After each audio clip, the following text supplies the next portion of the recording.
faithfully sharing value and breaking down awesome books worldwide.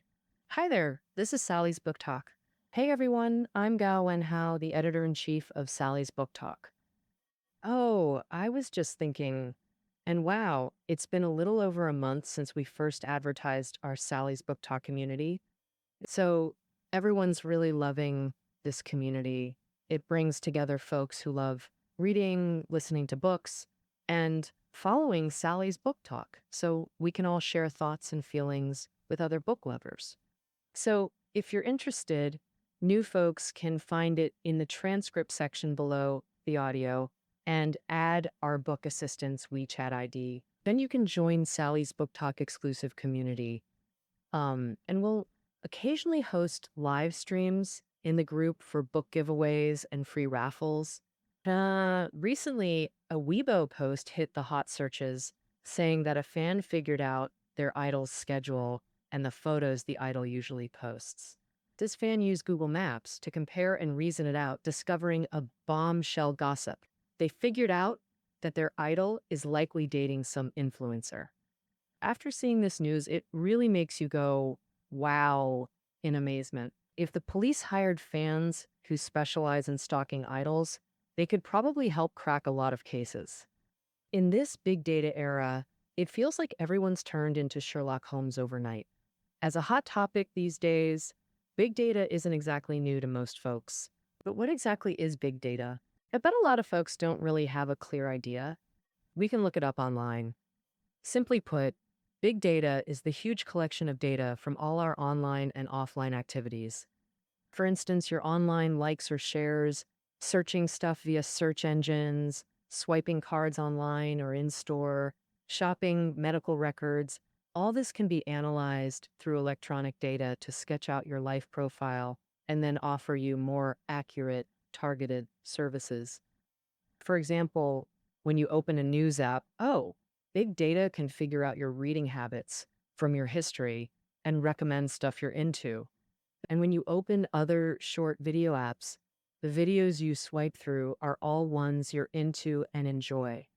And when you use various online finance apps, big data can calculate your approximate spending or loan limits through identity checks or credit analysis.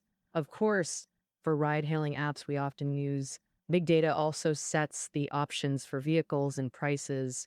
So whatever you're after, big data can kind of give it to you with fancy calculations. But at the same time, many folks worry that big data might mean our personal info gets leaked, exposing everyone's privacy and preferences. If you've ever signed up with your info on a platform, you'll probably get texts or calls frequently.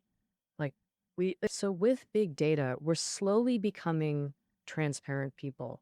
Next Monday, we'll recommend a book by Xu Yunyan, the pioneer in big data business apps, who's devoted to data science.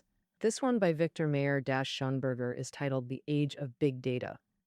This book is a trailblazer in big data research both in China and globally. It predicts that big data's info wave is changing our lives, work, and thinking like never before, sparking a huge era shift. Plus, it uses tons of fun, detailed stories to explain things, making it super interesting for us. If you're interested in big data, hey online pals, give it a careful read. After big data, we're recommending a book loved by Chinese readers since the May 4th movement, super influential, Immensity by Theodor Storm, a 19th century German writer. Many of you might know it. The novel tells the story of an old scholar, Reinhardt, remembering his childhood sweetheart, Elizabeth. Young Reinhardt lived in the country, but later had to leave for school, splitting up with Elizabeth, his sweetheart since childhood. Meanwhile, Elizabeth's mom pushed for an arranged marriage, wanting her to wed a rich guy, Reinhardt's buddy, Eric.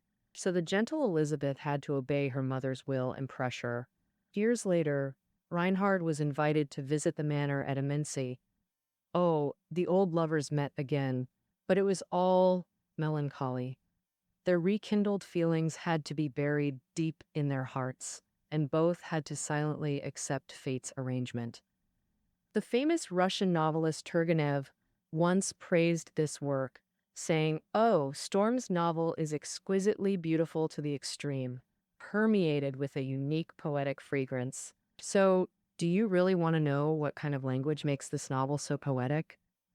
And do you want to know how all the stories are intrinsically linked to Immensity? Um, so this Tuesday, let's all enjoy this beautiful work together. On Wednesday, we're bringing you a book that might sound a bit niche and obscure.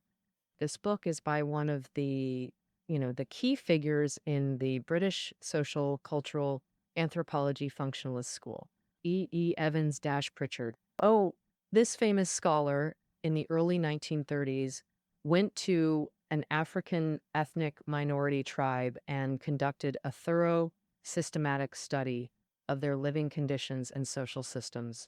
Evans Pritchard, through fieldwork with this African tribe, vastly different from Western states in social and cultural aspects, posed a pivotal question that launched political anthropology. That is, how do such societies organize themselves in primitive tribes without modern states or governments? This question is crucial. So, moreover, how this question was framed and discussed is credited with updating anthropology's entire paradigm. So, if you're curious about this too, the newer we're bringing this Wednesday can give you a fascinating answer. Oh, about curiosity toward African tribal nations, we know many Sally's Book Talk listeners are naturally inquisitive folks. Curiosity is kind of the seed of science in a way. And scientists, in a way, are like crazy growth engines. On Thursday, we're bringing you a super fun book by deadpan British scientist Trevor Norton called Smoking Ears and Screaming Teeth. The subtitle of this book is The Strange Tales of Self-Experimenters. This book tells stories of people who experimented on their own bodies to study scientific theories and seek truth. For example, some infected themselves with yellow fever, ate parasites, used poison gas for anesthesia, or even inserted catheters into their own hearts. Reading these wild science stories, you might wonder, are these people crazy? But at the same time, you can't help but feel genuine admiration. It's precisely the fearlessness of these science fanatics that has made immense contributions to scientific progress. We must offer them our highest gratitude and respect. A gentle reminder. While this popular science book is super interesting and might spark your curiosity about the scientific world, we must kindly warn you, never casually imitate the self-experimenters in this book by copying their experiments. Speaking of imitation, it's an essential part of children's development. Everyone knows a child's first teachers are their parents. From babbling to toddling, imitation plays a vital educational role. Parents' every word and action subtly influence their children. So next week, we'll bring you two crucial parenting books. One is by a doctoral advisor at Peking University's School of Psychological and Cognitive Sciences. Many know Wei Kuling, the science judge from The Brain, and his book, The Future Brain Plan for Children. Dr. Wei, once just a good husband, has now become a great dad to two daughters, and his work has become more focused. In scientific parenting, Dr. Wei notes that foundational skills children need remain unchanged. Thinking skills, focus, emotional intelligence, language development, motor skills, and creative abilities in music and art. These are core abilities Dr. Wei believes children need to thrive in future society. These abilities can be grouped into 5 brain aspects: intelligence, emotion, motor skills, language, and creativity. As parents, we should focus on these 5 aspects, developing children's corresponding abilities according to their brain development patterns to help them better adapt to the future. On Saturday, we'll recommend child psychologist Dr. Hyam. Kenneth's book, Between Parent and Teenager. This book stayed on the New York Times bestseller list for 25 consecutive weeks and has been translated into 31 languages worldwide. It discusses how parents can guide and support their teenage children. As we all know, the teenage years are the toughest stage to manage and guide. This book teaches parents how to communicate with teens in this sensitive age with respect and dignity for truly effective conversations. That's why, since publication, educators and parents consistently recommend it as the Bible for effective parent child communication. All right, that's all for next week's book previews. So, what books would you especially like us to cover? We hope you'll share in the comments below, telling us which book you'd love to hear about. Then, our next editor's pick might just be the book you choose. Finally, just a quick reminder, our book community is growing steadily. Book lovers and audio fans, join Sally's Book Talk exclusive core community now. Our assistant's WeChat ID is in the transcript below the audio. Feel free to add us.